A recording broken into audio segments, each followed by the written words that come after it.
Hey, you guys, I just wanted to go over the journal entry for the cave art. I really want you guys to be thinking when you do this, why this would be important and why this would have been one of the first documented created pieces of art in the history of humankind. And so that's one reason why we're doing this assignment. I wanted to give you guys an example of how I'm doing the layout of my project on my journal page. This is my journal page. I am doing this on a thick drawing paper, almost like a construction paper. Just in case some of you don't have an art journal, I wanted to show you what that would be like, and I'll put it in my art journal later. I created 3 examples of my sketches, of my recreations of the artwork. And then over on this side, I'm going to document my art history information. Now, the assignment that you guys have actually asks you guys to answer some questions over the video and then also some questions of research on your own.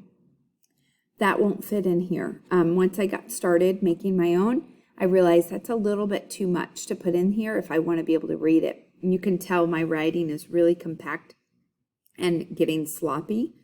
So I don't want to have to try to read and decode your work. And I also don't want you to do this assignment twice, one by typing it and one by creating it. I'd rather you just be able to do 1 page. So in this box, I'm going to write a couple facts, and then I'll do another box down here of a couple facts, just to kind of help me organize things a little bit better. And I've put it down to just 5 facts. So looking at the list of, I think, 14 questions, pick 5 of them to fill in. If you can answer more, that would be great. But again, I need to be able to read it. So please make sure that you write this with legible handwriting. If you need to, you could do this, screenshot it, and then type your work in here if you're afraid that your handwriting won't be legible and you'll be docked points.